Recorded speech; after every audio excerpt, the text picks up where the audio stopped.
I would say everybody suffers from the same thing, which is a distortion of love. Trauma is something that breaks our defenses and gives us coping mechanisms that last beyond the moment that they are essential. So people disconnect from their body because what they were experiencing was overwhelming. The work of working through trauma is often about bringing things to a conscious level. What an altered state of consciousness will do is disarm that ego's defenses and make room for those things to surface. This whole concept of mind, body, consciousness, it's like language has completely disconnected these things. You cannot work one without working the other.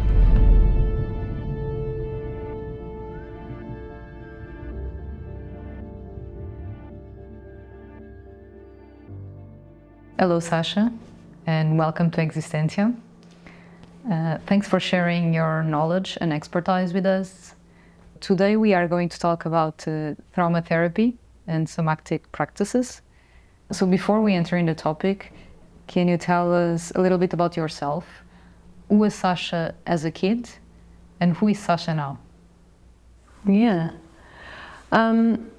I think it's a very good question, because actually I would say that my profession is something that has stemmed a lot from my history, but also the history of my family. I am descendant of Dutch heritage, so I was born and raised in Portugal, but my great-grandparents, my great-grandmother is in that photo, and my grandmother, they were actually in concentration camps during World War II. In Indonesia. And so I obviously have a history of heavy war trauma in my family, and that naturally trickles down the family line, right? I think every generation in my family has taken very significant steps to heal, but inevitably only 2 generations later, which is, my mother and then me, a lot of that trauma still trickled down, but so did the strong intention within my family to explore modalities of healing. So actually, most of the women in my family are therapists of some sort.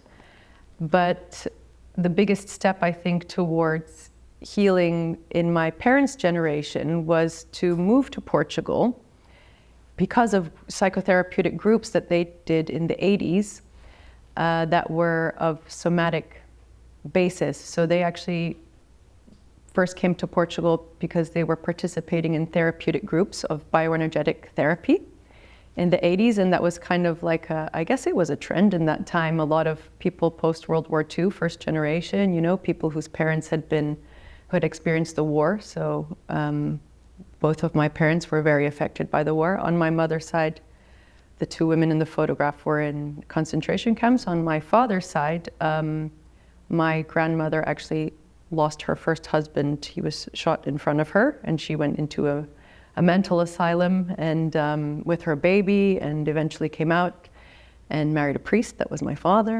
grandfather, and had my dad. So, just in short, there was a lot of heavy war trauma, and my parents together participated in these therapeutic groups that were kind of trending at the time.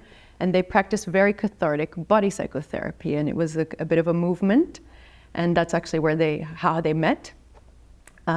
So I was also raised very much in that environment of knowing the value of body psychotherapy and the value of, in this case, bioenergetics. I don't know if you know what bioenergetics is, but it's like one of the most cathartic forms of somatic therapy. It was developed by a man called Alexander Lowen in the US. And he was actually a PE teacher, and his method of therapy was to break down what he called the character armor. So to break down the defensive armor that we can develop in early childhood as a coping mechanism. Because of our early childhood experiences and traumas, we develop a kind of a character armor, which is a real physical armor. And he had all these techniques for breaking through that to access emotional release and trauma release, using the breath, using shaking, so it's actually a modality that I also practice now with my clients. But that came very much from being brought up in that environment that knew the value of that. My mother actually wanted to be a therapist herself, so she was a psychologist and a yoga teacher, but she eventually took another route because she had to make a living for her 3 kids and it wasn't paying the bills, but that was also her passion. So yeah, it's strong in the family, I think, that intention. Thank you for sharing the story with us. And based on your past, can you identify a moment that made you want to become a clinical psychologist? Yes, actually. I think I was very much brought up valuing therapy, valuing transgenerational healing, right? Because my parents were very dedicated to that. They were also very encouraging of us being our most authentic selves in the household. So my siblings and I, and that meant that I was very encouraged actually in all the facets of myself and who I was as a child, which was to be very expressive artistically with painting and music, but also to be very into sports and to be quite hypersocial. I was a bit of a hypersocial child, so I always had like lots of friends, and I wanted to, was a real caretaker. I was always really busy taking care of people. And I remember when I came to the end of my of high school, I actually was so overwhelmed that I had so many passions that I had no idea what I was going to do with it all. And I was like, am I going to go to art school, or am I going to become a professional basketball player because I played professional basketball, or am I going to go study science because I love science? And I actually cried. I cried and I said to my parents, I said, why can't you just tell me what I should study? Why are you guys so liberal with me and you let me be whatever I want to be? I was so upset because it was so much freedom was paralyzing for me in that moment with so many interests. And then I actually went to do a medical internship in the UK because I thought, okay, this is something that integrates a few of these interests. There's people, there's the science part, there's the, a lot of the things I love, but there wasn't the artistic part and there wasn't the physical part. So I really decided then, yeah, I love people and I love taking care of people, but I'm going to do something that actually allows all of my passions to come to the same place. And psychotherapy is that. It's where I get to be a scientist and an artist and a people's person, and I get to, moreover, be curious about learning, because every time a curiosity comes within me, either in an actual field of, an educational field, like a course I can take, I can expand my repertoire, right? I can learn about psychedelic therapy, or I can learn more about a somatic technique, or I can do a course in family constellations. But also, it's something that is very adaptable to my own personal transformations as a person. So I recently became a mom, and I took a year off for maternity leave, and I suddenly feel like, wow, this is actually the deepest course I've ever taken for my job, because the experience of being a mother this year has given me so much to then take to my work and take to my clients and take to what I'm offering. So it's like, your question was, when was the spark moment? The spark moment was when I was young, and the realization was that this profession it's not what I do, it's actually kind of who I am. And it's something that can grow with me as I grow. And that's, I guess, why I'm so passionate about it. It's also, I think, the best medium through which I can express myself in terms of what I feel I have to offer. There's a quote that's, work is love made visible, right? And I feel that my work is definitely where I can channel a lot of my love in terms of what I feel I have to put out and offer the world. So, it's cool. Now entering in the chapter of trauma, Gabor Mate, he defines trauma as being an invisible force that shapes our lives. Would you align with this definition? What would be your own definition of trauma? I definitely agree with that as a statement about trauma. It's invisible in the sense that it's a lot of the unconscious shackles, right, that we have conditioning the way we get to experience ourselves in the world. So I guess if I can elaborate a bit my understanding of that quote, when we're born into this world, we go through experiences that condition us, right? So our early childhood experiences frame the way we are in the world, because when we have experiences that are overwhelming or break our coping mechanisms, if we're talking about trauma, right? We're not just talking about the light experiences, we're talking about the more traumatic or incidental moments that impact us, that those create defense mechanisms in us. And actually, when we get to an adult age, what we are is we're a walking pot of defense mechanisms, of coping mechanisms, right? And usually in an unconscious way. And this is framing the way that we experience the world, right? If we're talking about consciousness and how we exist in the world, that's very much shaped by my prior experiences, because it's going to determine the way I react as opposed to act in the world. And it's going to determine even the way I perceive other people, the way I perceive myself, the way I perceive the universe. And I would say also that associated to that, then the work of working through trauma is often about bringing things to a conscious level, right? And once things are coming to a conscious level, we can become liberated from those shackles, we can become free from those conditionings, and we can start to act instead of react, and we can start to feel more free in our body and not so armored, right? I think my definition of trauma would be similar in the sense that I would just add to it that it's something that trauma is something that breaks our defenses and gives us coping mechanisms that last beyond the moment that they are essential, right? And I think what's important to realize is that when people are talking about their armor, right? And maybe I need to clarify what I mean by armor. As a body psychotherapist, what I mean by armor is the psychological and somatic character that we have developed to feel safe and operational in life, right? So say I had an early childhood trauma of being very manipulated, right? What I might do then is psychologically develop a defense mechanism against that trauma of closing my heart and saying, okay, no one's going to come in here anymore, because when I let someone in here, I get manipulated. And that will not only happen psychologically, according to body psychotherapy and somatic therapy, you will actually develop muscular rigidity around your heart, most probably, and that's a kind of physical armor that develops as a result of trauma.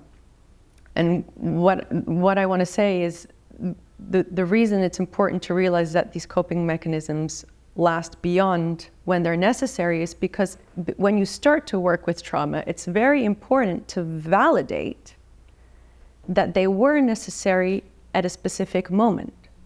Because if you don't do that, you're not loving your wounds and you're not loving your trauma, actually, right? If you come in and you say, oh my goodness, my heart is so closed and it's so frustrating, and well, why is it closed? Can we send some love to that? Can we appreciate that the reason you closed it was not because you were being irrational, but because something hurt you? And can we go into that pain, right? Because I think it's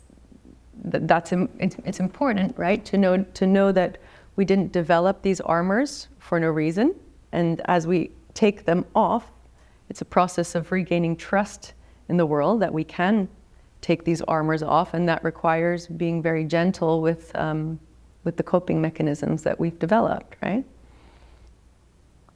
And what has been the book that's changed your life and that was more transformative for you? Okay, well, I brought it with me. I thought this book was discontinued, but that was the part of me that very passionately thought it was so revolutionary and anti-capitalist that they forbid it. But then one of my clients actually found it for me in the US. So I'm very grateful for having this copy again, because I thought it wasn't available anymore. But it's called The Art of Loving by Erich Fromm. And the reason that this book was so life-changing for me was because I would say that, obviously intimately tied into my work, is my own personal journey, and that my pursuit of my own healing, of my own trauma in my life, has always been for the purpose of love. And I would actually say that the opposite of trauma is love. Because trauma is, in some ways, it's a cage that that doesn't allow us to love freely. And maybe I can give a definition of love, because love is a big term, and there's many forms of love, right? There's companion love, and there's romantic love, and there's sibling love, and there's love for the universe, and then we all are love, and there's various forms of love. But if we take love to be, as Erich Fromm describes it, an art that we practice, it's one that requires healing to a certain degree.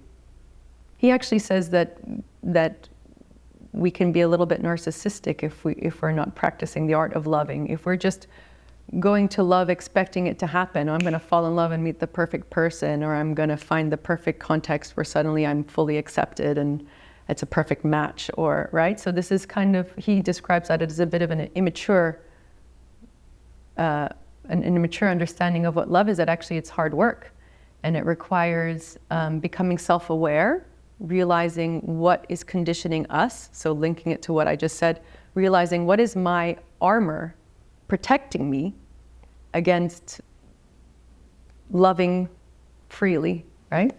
Oh, I didn't give my definition of love. So my definition of love is, I would say, to feel fully connected in our deepest authenticity. So whether that means to feel connected to ourselves and our most authentic self and be accepting of that authentic self, or whether it means to see someone else and their authenticity and feel connected to them, or whether it means to see the world for as close to its objective reality as we can perceive it and feel connected to that. I think love is connection, right? And when we experience trauma, we actually have a tendency to disconnect. We disconnect from our environment because it's not safe anymore. We disconnect from people because we can't trust them anymore. And we disconnect from our own body and from ourselves in a certain sense, right? Either from parts of ourselves that we have to repress, or in extreme cases, we can actually experience something called dissociation, right? Where we're physically dissociating from our body. So trauma implies disconnection. And love, for me, is connection, and it's reconnecting. So the reason that this book is so powerful for me is because he, in a more philosophical way, less psychotherapeutic, he says that the process to loving as an art and being really good at it is becoming self-aware, noticing what our wounds are, and working on those wounds so that we are basically enhancing our capacity to love well and to allow ourselves to be loved well. Because I'd say that actually it's easier to love than to let ourselves be loved. I think one important thing to add to that is to just say that this doesn't mean that people who have experienced severe trauma can't love. That's not what I'm saying, right? That's a big, harsh statement. It's just that I would say that trauma doesn't allow us to feel so connected to that expression and reception of love, right? Because everybody loves, everybody is love, and everyone can express it in different ways. But I can give myself as an example. Before I healed a lot of my trauma, I was loving a lot, but I was loving a lot through my work. I was loving a lot through my projects, but I wasn't necessarily capable of having very vulnerable, intimate, one-on-one relationship with a man, in this case, you know? So it's like the love always comes out in some way, but does it come out in its most, raw, connected, vulnerable form? I'd say that takes some work. So we know that trauma can occur at any moment in our lives, but we are particularly interested in your understanding of how early childhood experiences and trauma can influence our behavior later in life. Well, in a very real sense, I'd say the first 3 years of anybody's life determine most of the rest of your life in terms of, from a psychosomatic point of view, it determines a lot, because those are the years in which we're forming our nervous system. It's the years in which we're forming our attachments. And it's the years in which we're forming our sense of self, right? So I could start with our sense of self, right? If you have a significant trauma, before you even developed a sense of self, then you're going to move into the adult phase of your life without that sense of self, right? And if we take something like psychosis, which can be described by some clinical psychologists as a lack of a sense of self, right? A boundless self, that is often connected to trauma in an intrauterine or neonatal phase of development, right? So it's a big question. Every theorist will have a different way of describing it. A clinical psychologist will look at it probably in terms of stages of development, cognitive stages of development. A body psychotherapist will look at it in terms of the energetic rings and how those develop throughout childhood. Maybe I can give a quick description of that, because that's very interesting, and that's the way in which I actually work with people when they come to my practice. So according to body psychotherapists, and that's a big branch, that's a big world these days, we have different energetic rings in our body that are connected to different phases of childhood development.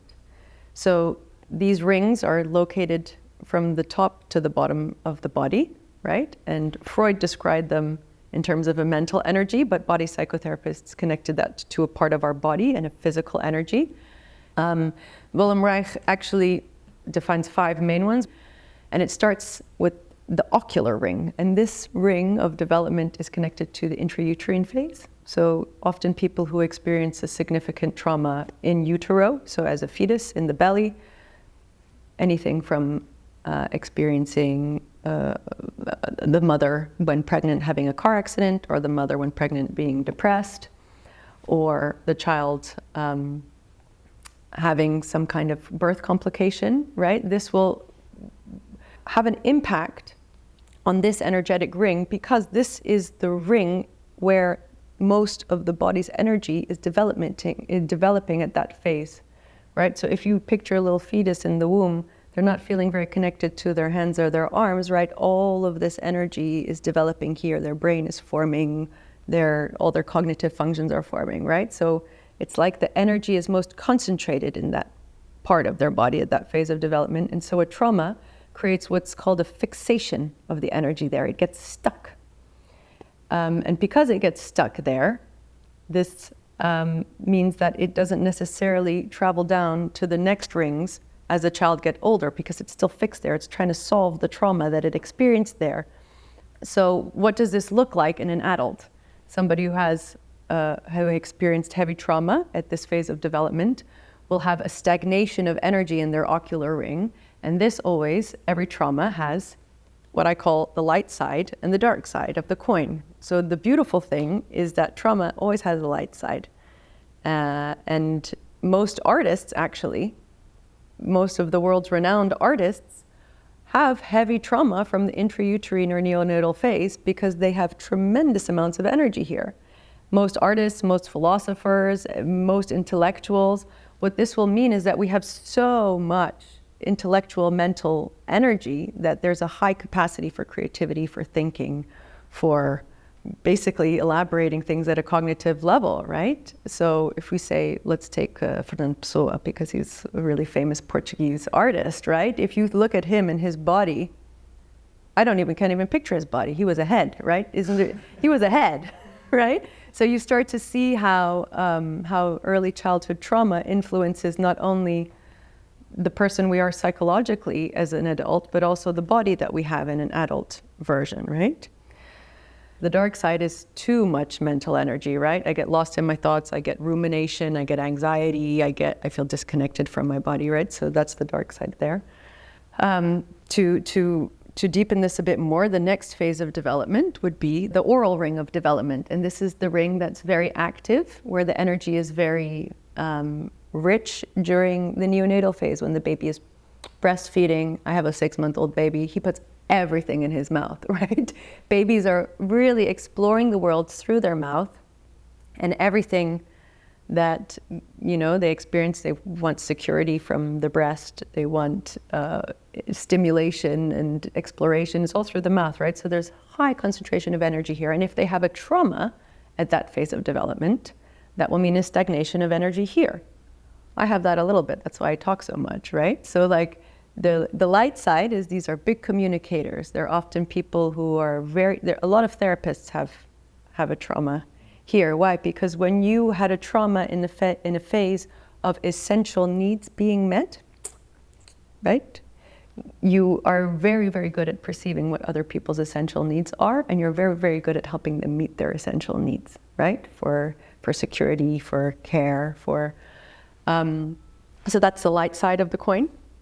The light side of the coin is a lot of oral energy, speaking, meeting needs, being in tune to. The dark side is a yearning for the needs that you did not have met. And that in the adult version can be like chronic dissatisfaction or an attitude of insatisfaction with the world because the world didn't actually meet your basic needs when you were young. So these can be people who in a relationship are never satisfied with the other person, right? It's never good enough, or the world is never good enough, or they're never good enough for themselves. The dark side here is being so stuck on your unsatisfied needs that even if someone is giving you their everything, it's never good enough, right? This is then the body that shows up to you in psychotherapy, right? So somebody with a strong trauma here might, be a bit collapsed. I could stand up and show you, have a lot of energy here, but also a bit of a collapsed body, lack of energy, lack of vital energy, which is in our pelvis, right? Then there's the trauma that occurs here at the level of the chest, and that's where we develop what he calls the psychopathic character. But it doesn't mean it's not connected at all to being a psychopath. It's just the word he uses for it. That's a trauma. So we are going through the ages. This is neonatal. This is kind of when children are just born. Here you're moving into like the 2-3-year-old phase of development, when children are developing their sense of self, right? Their sense of self in relation to the other. And often if a child is traumatized in that phase, and it can even be due to like apparently positive things, right? So say a mother adores her child so much. You're the most perfect little boy I've ever seen in my life. You're amazing. You're perfect. You can't do anything wrong. Trauma is obviously, I'm using this word lightly here, right? Because these are probably experiences that happen many times over the life of the child. It's not one moment that was very traumatic, right? But it's like a chronic experience of having this happen to them. That can also be traumatic, right? What happens is, in being so adored for this false self, he can't actually be himself, and he can't make a mistake, or he can't be a bad boy, right? So then the child starts to learn, oh wow, I can actually be me, because I'm so adored for this persona that my mom seems to think I am, this perfect little boy that I'm actually not, right? So that will create usually a big armor around here. And then obviously, working on that therapeutically, relieving that trauma, relieving that energy means helping this person go into their authentic self again, not their persona, not their perfect person that they're projecting outward, right? The shadow side is people that are quite attached to a persona. The light side is that these people are often quite independent people, right? And they're doers, and they have a lot of, because they've learned that they can't really trust so much, they actually become very independent. And that's also a resilience, right? They're also often quite, I guess this is why he calls it the psychopath, because at an extreme limit, this trauma can create someone who is a psychopath, right? This highly charismatic persona who's actually not really connected to anybody, right? So, but that's the extreme. This is not, I'd like to say, to emphasize as well, that we all have a little bit of each of these characters, right? Because none of us had a perfect childhood, and all of us had a slight traumatic experience at some moment in these phases of development, because there's no such thing as perfect parents, right? So we all have a little bit of a mix of all these wounds. And then after this ring of development, you get the diaphragmatic one that's more when the child is a bit older, something like 3 years old, and that's when they start to be very aware of their pooping. That's when potty training usually happens. And when a trauma happens in this phase, it's often connected to potty training or something to do with them putting their first gifts in the world, right? And many people experience, for instance, humiliation in that phase of development, or punishment, right? So that has to do with the development of what Reich and body psychotherapists call the masochistic character.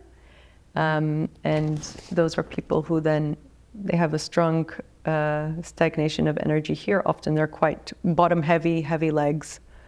They're what I know some authors also call the endurer, right? So because they were kind of, they were repressed in their expression and their pure offerings, they hold in. And the light side of that one is that those people are often very, very good at enduring. They're often people who carry the load for other people. You get a lot of people with that character, for instance, in professions such as being a nurse or being a serious caretaker. They're the members of the family that are kind of carrying everyone else's weights and burdens. And obviously it's clear what the light side is of that, massive capacity to endure and take care. The dark side is obviously that they have to do that, and often at the expense of their own pleasure, right? And then finally, the last ring of development is the pelvic one, or the genital one, and there we have what's called the rigid character. I don't think I've ever met someone who is a pure rigid character, because nobody's had a perfect childhood where all the energy flows perfectly down. But what you do notice is that people who have a block in this ring of development, which is when the child is kind of 5, 6, starting to discover their sexuality, obviously it's a pelvic theme, right? That those people can have challenges mostly in areas of their life that have to do with sexuality, right? Reich says that that's where you get like the classically hysterical woman from what Freud describes as hysteria, right? With all that. So the light side of a rigid structure is that they have a lot of pelvic energy. These are people who have a lot of vital force, right? So if you go to a party, they're the person who's opening the door and says, "Hi, I'm Manel, and I'm your host today." And they're very connected, and they're very embodied, right? So they're very embodied. They're in their body.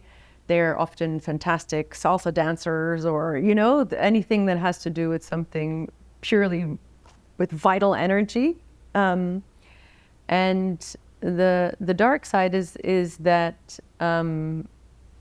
they can be so developed in their muscular capacity that they can become a bit rigid, right? So that's kind of like the gabiru, the man that's like all sexual but actually can't surrender to a woman because he's in high kind of performance mode, right? So or the same for a woman, right? So there's a lot of vital capacity, but not necessarily a capacity to be flexible and vulnerable and surrender that energy, right? So then it's, if you take, for instance, like, I'd say one of the hardest clients for me to work with is professional athletes or dancers who have a rigid or a more rigid structure. They have a lot of vital energy in their body, but they have a whole lot of control over that body, right? So it's like, how are you actually going to help them flexibilize that body, help them break their defense mechanism, which is to be all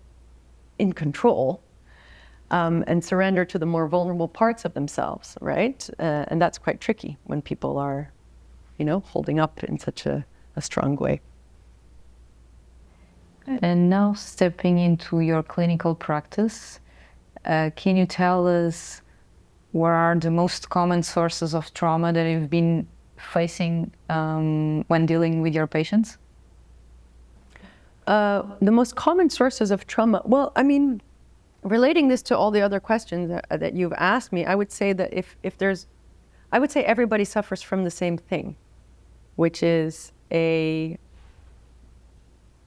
distortion of love, right? So everybody has like a neurosis, a love neurosis, because everyone has a story, if we're talking about early childhood, of love either lost or distorted or manipulated or, right? So in terms of what I was saying, if trauma is on the one hand and love is on the other hand, what trauma will do, or what challenging early childhood experiences do, is they condition our ability to fully love and be loved. So actually and that's why people come in. They're not coming in, I mean, sometimes they'll come in for somatic reasons, purely somatic reasons. I get a lot of people who come in with like autoimmune conditions or things that need attention because they haven't found other solutions in non-integrative models. But most people come in because they're having challenges liking themselves or in their relationships or feeling connected to the world, right? So most people are coming in with an issue to do with love in some form. And then, the healing actually is to actually create a new environment for those people where they can, experience a new form of relationship in a safe space and heal that. But the wound is the same. So if you're saying what specific trauma, right? Is it negligence, or is it abandonment, or is it physical violence, or is it abuse? Big mix, a big mix.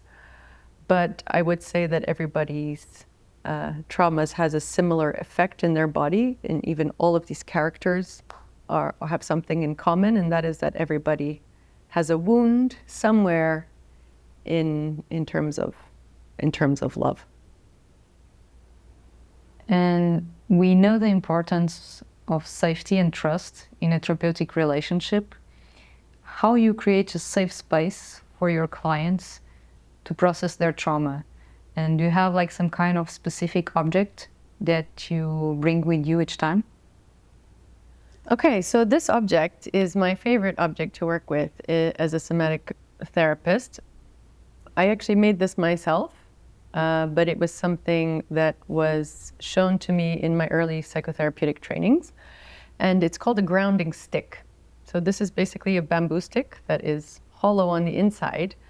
And what this is used for is for grounding, right? So if we think of all the characters that I just described, when we think about energy in the body and energy potentially being stuck on some level of our body, the purpose of somatic therapy is to liberate that energy from where it's stuck and allow it to flow freely through the rest of the body, right?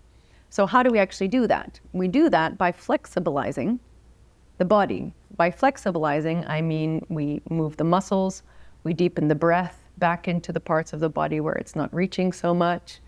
We relieve the tension from the body, right? And this stick is used to do an exercise called grounding, which literally means bringing the energy from the periphery, from the top periphery of our body, down to the floor.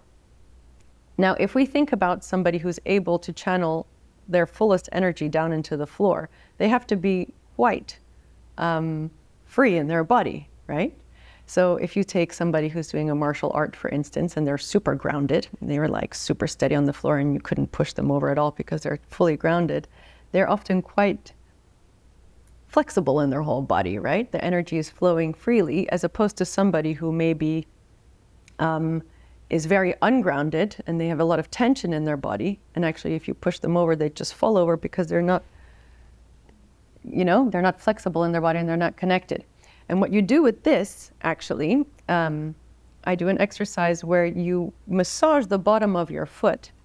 And by massaging the bottom of your foot, what you're doing is you're stimulating contact between yourself and the floor.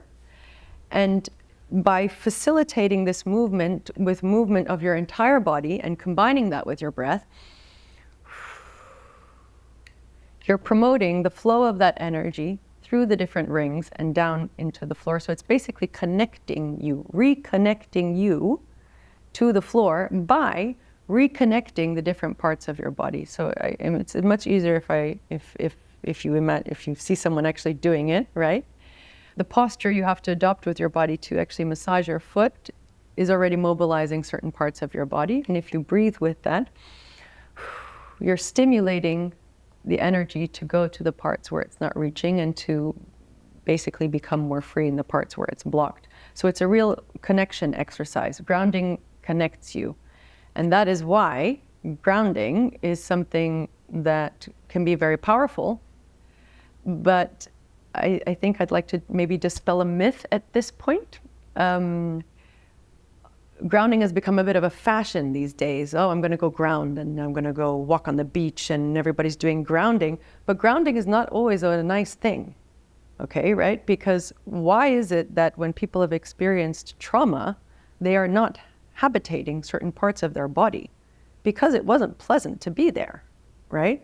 So people disconnect from their body because what they were experiencing was overwhelming, right? So if I had a traumatic experience that made me move out of that body and made my energy freeze in a certain ring, I don't just want to go waltz back in there and it's suddenly really pleasurable, right? So when you're encouraging people who have significant trauma to ground, what often has to be encountered before all the pleasure and the joy and the fantastic things that can be experienced in our body is reconnecting to the body generally, and often letting the pain or the repressed feelings or the tensions come out that they are protecting themselves from, right?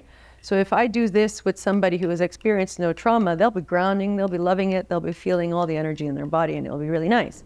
But if I ask somebody who's dissociated totally from themselves because they were abused significantly to ground, they're not going to be like, oh, that's a nice foot massage. They're going to be like, oh, whoa, that's actually, ooh, something's coming up in me, right? I'm moving, I'm feeling a bit in my body. I'm starting to feel my body, I'm connecting to it, and maybe that's scary. And maybe we need to go very slow. Maybe we need to ground for a second, and then we need to take a step back and integrate that, right? So this is a powerful tool because it's a grounding stick, and it's ultimately can be constructive for everyone, but it also will have a very different effect on different people. And the myth I'm dispelling is that grounding is always a wonderful thing. No, grounding is hard work. So definitely do it, but do it wisely, right? And with care. What are, in your perspective, the main misconceptions about trauma? Well, I'd say the biggest myth that I'd like to dispel is just the myth that exists in, I think, our society at large, which is that this whole concept of mind, body, consciousness, it's like language has completely disconnected these things when they are so inextricably linked that actually it's not even right to talk about mind, body, and consciousness, right? I say I'm an integrative therapist and I work with the mind-body connection, but actually I once heard a word that encapsulated both, and it was psicossomatodinâmico. It's a Portuguese word, and it's the only time I ever heard them describe them both all together. That's from an author called Pierre Racouch, also a body psychotherapist. But most of the time we're talking about mind and body, and at best we're talking about the connection between mind and body. But the myth is you cannot work one without working the other. So if you're doing anything that's therapeutic, you're inherently working on all levels. And let's take this grounding exercise, right? It's impossible for me to help someone ground themselves physically without that inherently affecting their nervous system, their emotions, their cognitive perception of what's going on. It's impossible to work one without the other. I can give another example. Somebody last week told me, "Oh, I'm doing yoga again, but I'm doing it mostly for my mind." And I thought, okay, that's beautiful. That's beautiful that they understand that there's a serious value in it for them there. But they're not doing it just for their mind either. It's always going to be working on every level, right? It's always, whatever we do, whether it's go for a run or have a conversation with a friend, it's going to be acting on all levels of our being, inevitably. We cannot isolate them, right? So I think that's a good myth to dispel, because it means that talk therapy will have a reverberation on a somatic level, even if people are not so consciously aware of it. And it also means that any somatic work you do will have very significant, cognitive and emotional and psychological effects, even if they're not at a conscious level, right? We know that you are developing your own framework in working with trauma. Can you tell us a little bit about that? Yeah, I'd love to. It's still developing, but basically and it was actually something that I started to develop after giving birth. Basically, what I experienced I'll talk about how it was born. It was born from my experience of giving birth and realizing that this was, I've had 2 near-death experiences. I've experienced significant traumas in my life. Childhood traumas, all sorts of traumas, and I was expecting, I was expecting birth to potentially be something traumatic, just because of its sheer intensity, right? Birth is like one of the most intense experiences that we can go through, but something about it was so profoundly transformational and healing, and it got me to thinking, what is it that determines, right? Because if something like birth, which is a somatic natural process, can either be very traumatic or very transformational, and something like a psychedelic experience can be super transformational or super traumatic, what is it that's determining it becoming one or the other? What is it that makes it, right? It's not the intensity of the experience, because the birth, man, it was the most intense experience of my life, but it was super transformational, right? So I started to piece together what I found was, according to people who had experienced deep trauma, the biggest effects of that trauma, and also to notice how those effects were determining whether it had been transformational for them or traumatic. And the word that kept coming up was actually trust, right? That everybody who had experienced trauma had developed some sort of an issue with trust. And I've talked about love, and love is also connected to this, because love is connected to trust. But I started to notice that actually I've divided into 3 layers of trust. So there's trust in ourself that can be fractured through trauma. There's trust in the other that can be fractured through trauma. And there's trust in the universe. And that's, more spiritual form of trust. So let's take actually my experience of birth, right? We could say, okay, did that enhance or did it break your trust in yourself? And actually, despite the fact that it was such an intense experience, I felt super powerful after that, because it was an experience that allowed me to step into my capacity to be strong for my baby. And I was in an environment that was very supportive of me having agency in that moment. So actually I gained a lot of trust in myself, right? Of my choices and my capacity. I was also in the second dimension, trust in others. I had gained a lot of trust in others because I trusted the team that lovingly supported me. I trusted my partner who held me beautifully throughout the whole thing. I trusted my baby that we could do things together. And then in terms of the third layer, I gained a lot of trust in the universe, because it was such a beautiful experience that despite being overwhelmingly intense, to the degree that at some point I thought I wasn't going to make it, I came out the other end thinking, wow, life is such a miracle. And the universe is a beautiful place to be, and look at this exceptional experience, right? So for me, that was a highly intense experience that was transformational as opposed to traumatic. Because had it fractured any of those levels, right? Had I not been able to voice my needs in a moment of an important moment, and I would have lost trust in myself. Had my partner abandoned me in that moment and I lost trust in the other person, had there been a birth complication that made me question my faith and go like, oh my God, the world is a scary place to be when things like this is natural process, this is scary stuff, right? So I basically developed these 3 dimensions through which we can begin to look at experience, especially traumatic experience, and assess what is the level of trust that we most need to work on to regain what was lost through the traumatic experience, right?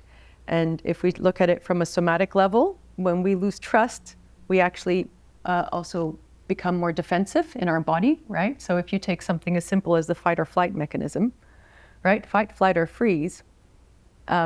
If we experience a trauma and that mechanism is activated, chronically if we experience severe trauma because we've stopped trusting our environment, right? So that's also trust. We stop trusting. Now, what does this person need to trust again to get out of that physically traumatized state as well, to relax, to be vulnerable, to be flexible? And the reason I connected to love is because I feel that love is the environment that helps foster the rebuilding of that trust again, right? So we can learn to send that love towards ourselves and gain trust in ourselves again. We can, obviously, love will be tremendously healing for our trust in other people, but also in terms of the spiritual dimension of trust in the universe. You know, when we're working on more spiritual levels, psychotherapeutically through something like an altered state, for instance, or even just verbally, but talking about spirit, we often talk about, things like spiritual love, being one with the universe and that feeling of being love, so that's another dimension of love that's connected to trust. So in short, I guess the framework is basically looking at trauma through the lens of trust that has been broken on 3 levels: the level of the self, the level of relationships, and the level of connection to the world, to the environment, to the universe, and looking at how that trust actually being strengthened or broken is determinant of whether an experience is traumatic or transformational. And the beauty of it is that we can use this framework not only after an experience to help integrate it. Say you were helping someone integrate post-traumatic experience. Okay, what was the trust that was broken? What is the trust we need to work on? You can also help someone prepare for an experience by making them aware of their levels of trust before going in. So say someone is going to go into a psychedelic experience because they have some profound healing that they want to do. You could ask them, okay, where are you in terms of your trust on these 3 levels, right? And if someone says, look, I have trust in the universe, I think it's a really beautiful place, but I have a really hard time trusting other people because I've experienced so much trauma in terms of violence from other people, that although I still believe in, the beauty of the world, and I love being in nature, and I love being connected to my spiritual practices, that's the trust that's missing. And I'm really scared to go to that retreat and, take psychedelics or practice breath work because I don't trust the facilitator or the people in the room with me. You can help them already prepare for that, right? Say, okay, this is the trust that's most vulnerable for you in terms of whether you're going to have a constructive or a deconstructive experience, a transformational or a traumatic experience. So let's help you prepare a little bit by working on that dimension of trust. How can we work on that dimension of trust before you go? Who is your facilitator? Do you need to have a conversation with them before? Do you need to define a protocol with them of safety before, so you know how certain situations are going to be handled within the relationship? Do you need to know something about the group that you're going to be participating in? Do you need to set boundaries before you go in, right? So This framework is, it's basically a tool for preparation and integration of experiences that can be helpful when attempting to ensure that people have transformational, constructive experiences rather than traumatic ones. Of course, we can never completely control that as much as we'd like to, because there's unforeseen circumstances, and but we can do the best we can in terms of in terms of what we can consciously do to help people down the right path in terms of their healing, right? Would you say that the same experience can be traumatic for someone and completely transformational for someone else? Completely, exactly. But that is exactly the point of this framework, is that it's not a given, that it's not, and actually Gabor Mate, you asked me if I aligned with his definition of trauma before. I think he also says trauma is not what happens to us, it's what stays within us as a result of what happened to us. Something along these lines, right? And that's exactly what I mean as well. It's not necessary. It's not the intensity of the experience or the objective quality of the experience that determines whether it's traumatic or transformational. It's the way that that is experienced and internalized, right? So maybe if you had given birth in exactly the same way as me, it could have been highly traumatizing for you. Who knows, right? Because you would have lived it through a completely different lens of your own personal, your own personal preconditioning, your own personal expectations, all of that, right?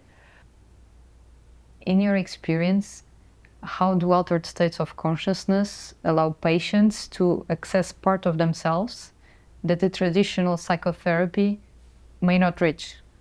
Okay, so basically the way I can answer this question is that there are qualities to some altered state experiences, like classic psychedelics, that are inherently therapeutic in a way that, talk therapy and psychotherapy are not, such as promoting things like neuroplasticity and cognitive flexibility, all the kind of biochemical ways in which they're therapeutic. But what an altered state experience also does is, if we think of the ego, for instance, as the part of us that is protecting us from what is unconsciously hidden within us as a result of our trauma, an altered state experience will disarm that ego's defenses and make room for those things to surface, right? So if in my conscious state, I'm always protecting myself, for instance, from the deep pain that I suffered in my early childhood, and I'm holding tight, really tight together in my body, but also in my psyche, and I'm really, really protecting myself from going there, what an altered state of consciousness will do is it will momentarily dissolve my sense of self. And actually, this is not the right way to describe it exactly, because there's a lot of discussion about whether the ego fully dissolves, and my understanding is it doesn't fully dissolve, but our sense of embodied self dissolves sufficiently for us to not have to be in a defensive state, holding it all together, right? So if for a second I'm not so conscious of being Sascha, then for a second I'm not so in need to protect Sascha. And if I'm not so in need to protect Sascha, the things that are in my unconscious have more free space to surface and to be released, right? Because I'm not holding it all together so much to protect myself. That is why it's so important for these things to happen in a safe and secure environment, right? Because it's actually a very vulnerable place to go. So in answer to your question, what do altered states of consciousness have that,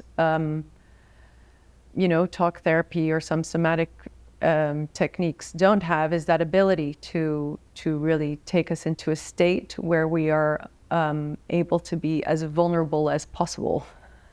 I wouldn't actually say that somatic states can't take us there as well.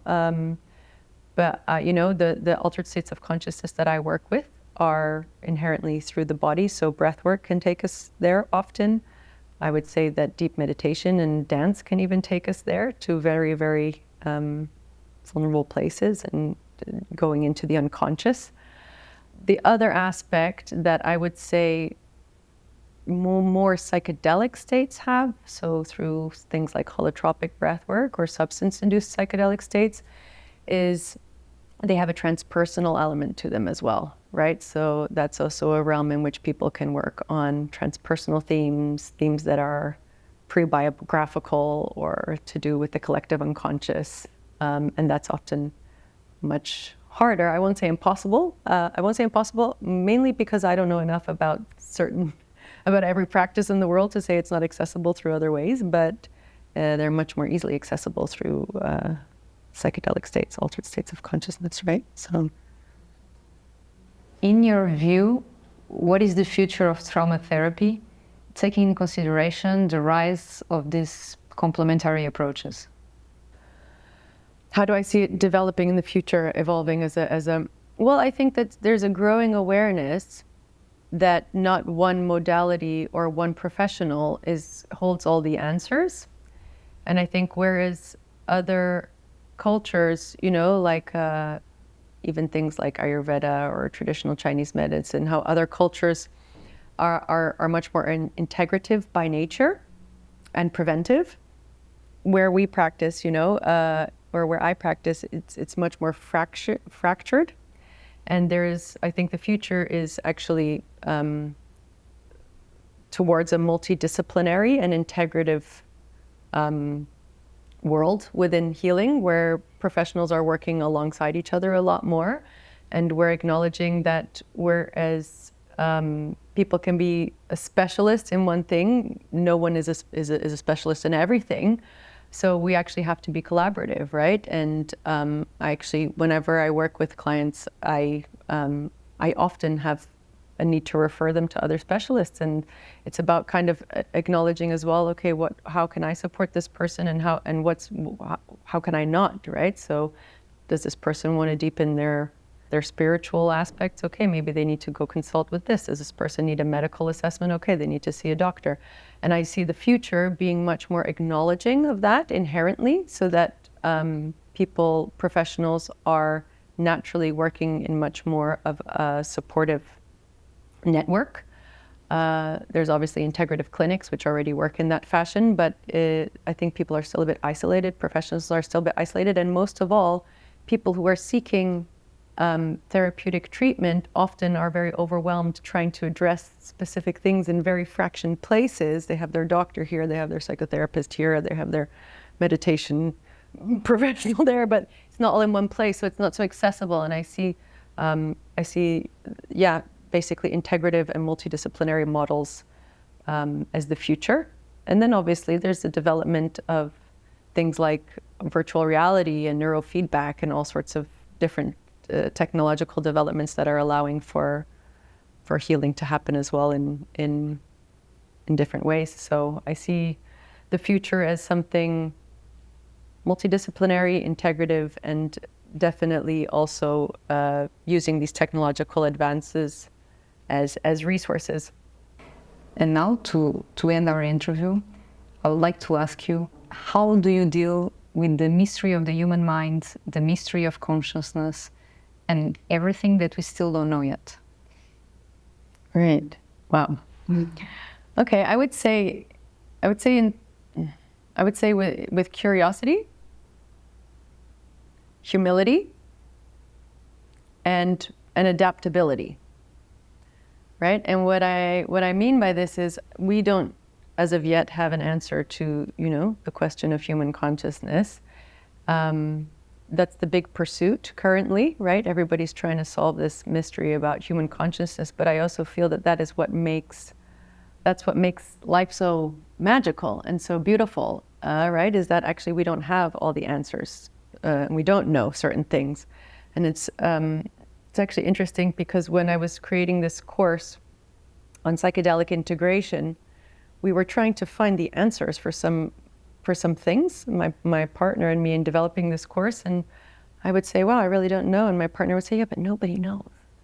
But nobody knows the answer to that, right? So that's just part of it. That's just the mystery of human experience. And that's what's beautiful about it. And I think that can be so unsettling for some people, but that's what's so magical, right? Is that we don't hold the answer, and things like deep emotional release in a somatic process, or a profound mystical experience, or a highly transformational psychedelic moment can put people in touch with this question mark without knowing the answer. Why did I have this experience? What does it mean? And part of the magic is that there is actually no answer. And if you can integrate it to a certain degree to have some meaning making of it for you in your own story.